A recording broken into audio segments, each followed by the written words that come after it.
Hello friends, स्वागत है आप सभी का हमारे चैनल जीएस स्टडी गार्डन पर।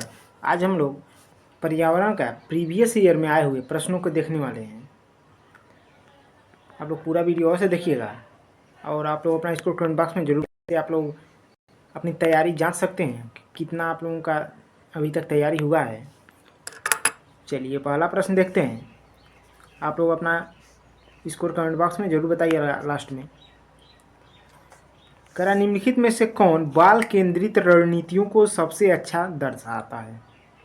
ए दिया है चर्चा, बी दिया है प्रदर्शन, सी दिया है व्याख्यान, डी दिया सर्वेक्षण। ये सभी इसमें से बताना है कौन कौन जो है बाल केंद्रित रणनीतियों को सबसे अच्छा तरीके से प्रदर्शित या फिर दर्शा रहा है। तो इसका राइट आंसर हो जाएगा चर्चा ए और डी सर्वेक्षण।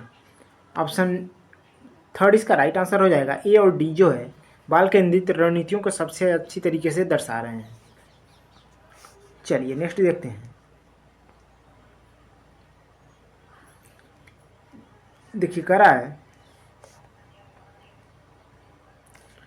आप चाहते हैं कि छात्र सहपाठी शिक्षण रणनीतियों द्वारा सीखें, आप समूह कैसे बनाएंगे?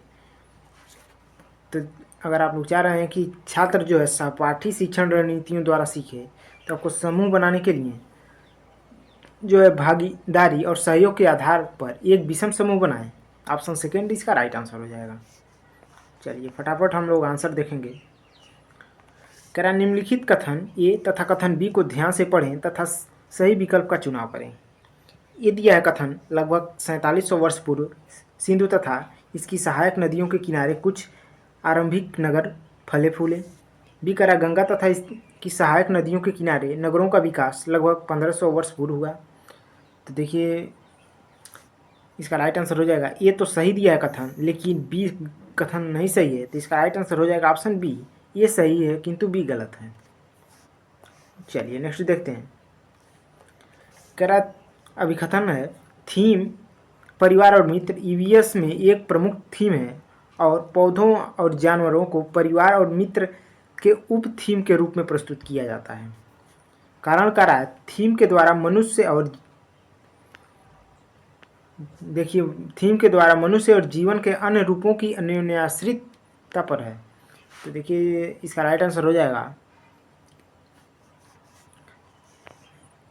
ये, देखिए इसका राइट आंसर हो जाएगा ये दोनों कथन जो है सही हैं और इसकी व्याख्या भी कर रहा है। थीम परिवार और मित्र ईवीएस के प्रमुख थीम हैं और पौधे और जानवरों को परिवार और मित्र के उप थीम के रूप में प्रस्तुत किया गया, ये भी सही है। तो ऑप्शन फोर्थ इसका राइट हो जाएगा।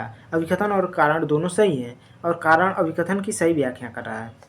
चलिए नेक्स्ट देखते हैं। कह रहा निम्नलिखित में से कौन सी रणनीति भोजन जो कि थीम है को पढ़ाते समय पूछताछ को बढ़ावा देती है? तो देखिए छात्रों से उनके परिवार के सदस्यों की खाने की पसंद का पता लगाने के लिए इससे आप लोग जो है भोजन थीम को पढ़ाते समय पूछताछ को बढ़ावा दे सकते हैं। तो इसका राइट आंसर हो जाएगा ऑप्शन सेकंड। चलिए नेक्स्ट देखते हैं। देखिए कह रहा निम्नलिखित में से कौन सा समूह प्राथमिक स्तर पर ईबीएस के थीमों को दर्शाता है? ये दिया है भोजन पदार्थावास, बी दिया है परिवार और मित्र यात्रा प्राकृतिक संसाधन, थर्ड दिया है आवास यात्रा चीज़ों को हम बनाते हैं और करते हैं, फोर्थ दिया है मौसम पानी यात्रा। तो थीम को जो दर्शा रहा है अर्थात इसमें से जो थीम है हो जाएगा ऑप्शन थर्ड परिवार और मित्र यात्रा प्राकृतिक संसाधन। ऑप्शन सेकंड इसका राइट हो जाएगा। चलिए नेक्स्ट देखते हैं। कह रहा है कथन ए तथा कारण आर को ध्यान से पढ़ें तथा निम्नलिखित प्रश्नों का उत्तर दें। ये कह रहा है रेशम का कीड़ा अपनी मादा को उसकी गंध से कई किलोमीटर दूर से पहचान लेता है। तो देखिए बिल्कुल सही है।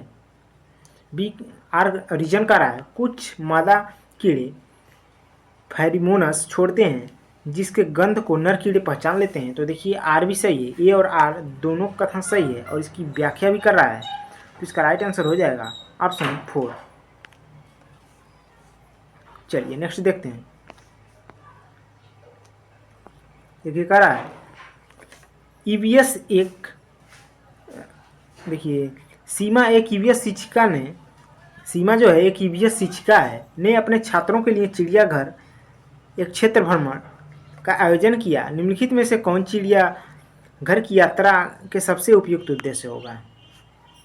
तो देखते हैं, ये कह रहा है चिड़ियाघर के जानवरों के नाम याद करना रखने से संबंधित है, तो ये तो बिल्कुल ही नहीं होगा। बी कह रहा है जानवरों से संबंधित अवधारणाओं को जोड़ना, बी सही कह रहा है।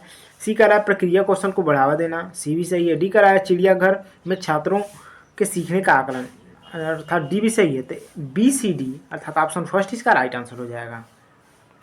चलिए नेक्स्ट देखते हैं, कह रहा है उस वस्तु का द्रव्यमान ज्ञात कीजिए जिसका घनत्व 12 ग्राम मिलीलीटर तथा आयतन 3 मिलीलीटर है।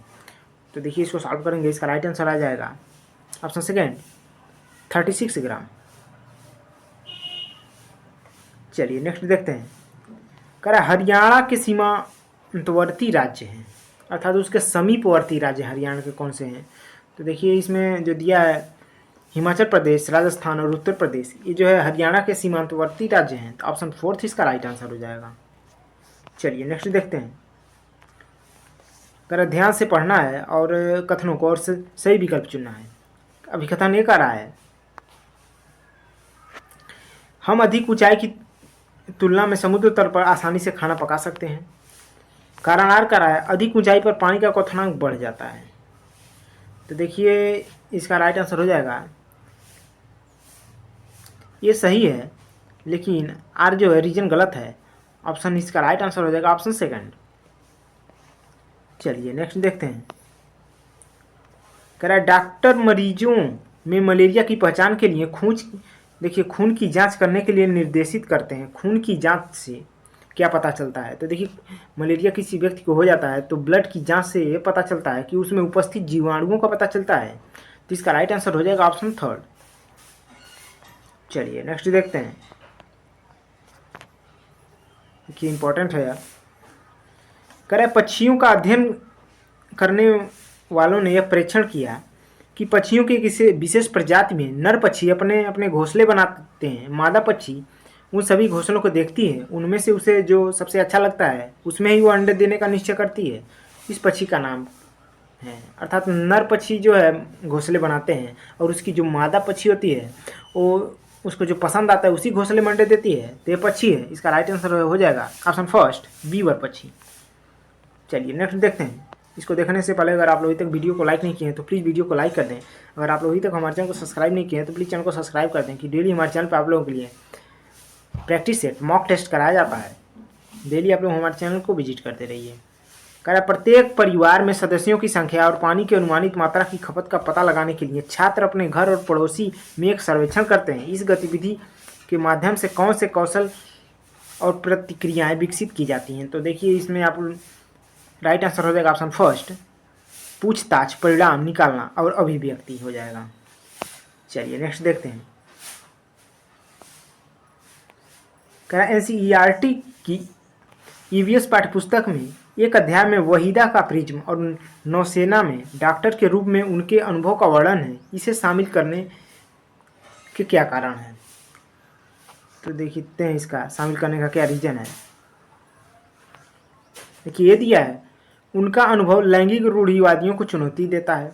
भी कह रहा है उनकी कहानी सशस्त्र बलों में एक चिकित्सा अधिकारी के जीवन की एक झलक देती है। सी कह रहा है यह समझना कि प्रिज्म में 7 रंगों को दर्शाता है। डी कह रहा है उसके सामने आने वाली कठिनाइयों और उनसे निपटने के तरीकों को समझाना। तो देखिए इसका राइट आंसर हो जाएगा बी, सी और डी, अर्थात ऑप्शन फर्स्ट इसका राइट आंसर हो जाएगा। चलिए नेक्स्ट देखते हैं, देखिए कह रहा है बोरा असम में उपयोग की जाने वाले धान का एक सामान्य प्रकार है। तो बिल्कुल ये सही दिया है। और धान की खेती चिकनी मिट्टी में अच्छी होती है एवं इस फसल को प्रचुर मात्रा में पानी चाहिए। तो बिल्कुल सही है, ऑप्शन फोर्थ इसका राइट आंसर हो जाएगा। ए और बी दोनों सही है। चलिए देखिए पोचमपल्ली से दिया है, तो आप लोग पोचमपल्ली पूछा है, पोचमपल्ली किसे कहते हैं और किस जिला किस लिए विख्यात है, किस राज्य का यह जिला है? ये दिया है कर्नाटक, सेकंड दिया है महाराष्ट्र, थर्ड दिया तेलंगाना, फोर्थ दिया तमिलनाडु। तो देखिए पोचमपल्ली जिला जो है तेलंगाना राज्य का भाग है। ऑप्शन थर्ड इसका राइट आंसर हो जाएगा। चलिए नेक्स्ट देखते हैं, कह रहा है ईवीएस शिक्षिका अपने छात्रों से सोचने और जवाब देने के लिए कहती है हम सर्दियों के दौरान ऊनी कपड़ों में क्यों सहज महसूस करते हैं, इस तरह का प्रश्न है। तो देखिए इस प्रकार का प्रश्न करना जो है हो जाएगा आपका विश्लेषणात्मक प्रश्न। ऑप्शन फर्स्ट इसका राइट आंसर हो जाएगा। चलिए नेक्स्ट देखते हैं।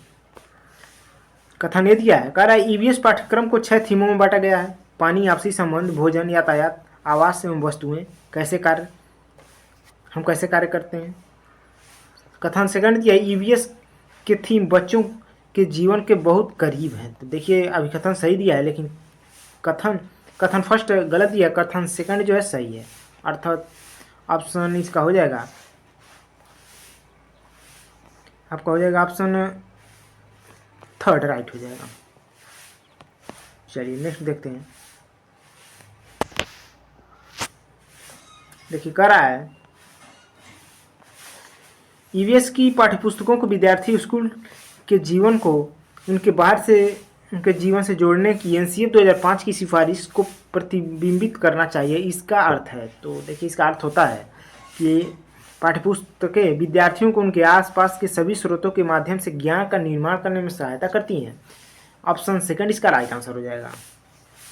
चलिए नेक्स्ट देखते हैं।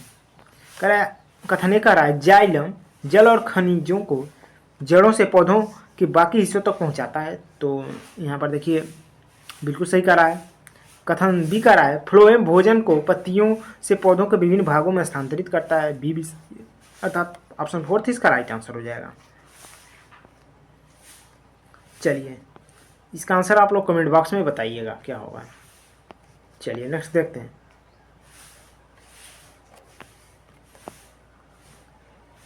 देखिए प्रश्न बड़ा है। कक्षा कक्षा 5 की ईवीएस शिक्षिका नीना अपने छात्रों को एक समूह असाइनमेंट देती है। उन्हें पास के कृषि फार्मों का दौरा करना है और कृषि के दौरान किसानों द्वारा उपयोग की जाने वाले उपकरणों, उनके द्वारा बनाई जाने वाली फसलों के बारे में जानकारी प्राप्त करनी है। उन्हें फोटो भी कलेक्ट कर रिपोर्ट तैयार करनी है। यहाँ कौन से प्रक्रिया, कौशल और सीखने के संकेतक शामिल है। तो यहाँ पर देखिए हो जाएगा ऑप्शन 4 प्रश्न करना, अभिव्यक्त करना और परिणाम निकालना। ऑप्शन 4 इसका राइट आंसर हो जाएगा। चलिए नेक्स्ट देखते हैं। कह रहा है जोहर से संबंधित निम्नलिखित में से कौन सा कथन सही है, सही उत्तर चुनना है। तो जोहर से संबंधित जो इसमें कथन सही हो जाएगा, अगर आप लोग ऑप्शन के अकॉर्डिंग देखेंगे तो हो जाएगा ऑप्शन 4 यह समुदाय आधारित जल संचयन। देखिए ये नहीं होगा, हाँ यही सही हो जाएगा। यह समुदाय आधारित जल संचय प्रणाली है। ऑप्शन 4 इसका राइट आंसर हो जाएगा। चलिए नेक्स्ट देखते हैं। कह रहा है एक ईवीएस शिक्षिका ने अपने छात्रों को जानवरों के बारे में पढ़ाया, उन्हें निम्नलिखित कार्य करने के लिए कहा। कह रहा है प्राथमिक स्तर के छात्रों के लिए कौन इसमें से जो उपयुक्त नहीं होगा। तो देखते हैं। तो देखिए इसका राइट आंसर हो जाएगा केवल डी, जानवरों को परिभाषित करो, जो कि प्राथमिक स्तर के छात्रों के लिए उपयुक्त नहीं है। चलिए नेक्स्ट देखते हैं। कह रहा है रवि ने गिलास में जल लिया, उसमें उसने एक साबुत नींबू डाला, फिर वह उस गिलास में बहुत सारा नमक डालता है, आधा चम्मच एक बार में, कुछ समय पश्चात देखिए सॉरी यहाँ पर कुछ समय पश्चात उसने पाया कि, तो कुछ समय बाद पाएगा कि जो है जल का घनत्व तो बढ़ जाएगा, तो नींबू जो है ऊपर जल के ऊपर तैरने लगेगा। तो इसका राइट आंसर हो जाएगा ऑप्शन फर्स्ट। चलिए नेक्स्ट देखते हैं। कह रहा अलबरूनी के बारे में निम्नलिखित में से कौन सा कथन सही नहीं है। पढ़ा दिया है 1000 से भी ज़्यादा साल पहले वो भारत आए थे, तो बिल्कुल सही दिया है। चूँकि हमसे नहीं पूछा है तो वो देखना है। कह रहा है उसने भारत के उस समय के तालाबों के बारे में कुछ नहीं लिखा। देखिए तालाबों के बारे में बहुत कुछ लिखे हैं, तो ये इसका राइट आंसर हो जाएगा ऑप्शन सेकंड। चलिए नेक्स्ट देखते हैं। कह रहा है घर शीशर से संबंधित निम्नलिखित कथनों में से कौन सा एक कथन सही नहीं है, सही चुनना है। इसमें से कौन सा कथन जो है सही नहीं है। फर्स्ट कह रहा है यह लगभग 650 साल पहले बनाया गया था। सेकंड कह रहा है यह 9 तालाबों से जुड़ा हुआ था। थर्ड कह रहा है यह तालाब आज भी प्रयोग में है। फोर्थ कह रहा है जैसलमेर राजा घरसी ने इसे बनवाया था। देखिए घर शीशर के बारे में जो सही कथन जो इसमें से सही नहीं है हो जाएगा ऑप्शन थर्ड, यह तालाब आज भी प्रयोग में है, जो कि सही नहीं है। चलिए लास्ट क्वेश्चन देखते हैं। मधुमक्खियों के बारे में कह रहा है कौन सा इसमें से कथन जो है सही है। तो देखिए मधुमक्खियों के बारे में ये कह रहा है मधुमक्खियाँ शहद के छत्तों में रहती हैं। हर छत्ते में एक रानी मक्खी होती है जो अंडे देती है। तो ये बिल्कुल सही करा है। बी करा, छत्ते में कुछ नर मक्खी भी होते हैं जो छत्ते के लिए श्रमिक के रूप में विशेष कार्य करते हैं। तो देखिए बी सही नहीं है। सी करा, छत्ते में अधिकांश मादा मक्खियाँ श्रमिक मक्खियाँ होती हैं जो दिन भर छत्ते को बनाने और बच्चों को पालने का कार्य भी करती हैं। देखिए सी भी नहीं सही। डी करा है, श्रमिक मक्खी शहद के लिए, रस की खोज के लिए लीची के फूलों के चारों ओर चक्कर लगाती है। ऑप्शन इसका राइट आंसर होगा ऑप्शन थर्ड, ए और डी दोनों सही है। वीडियो देखने के लिए आप लोगों का बहुत बहुत धन्यवाद।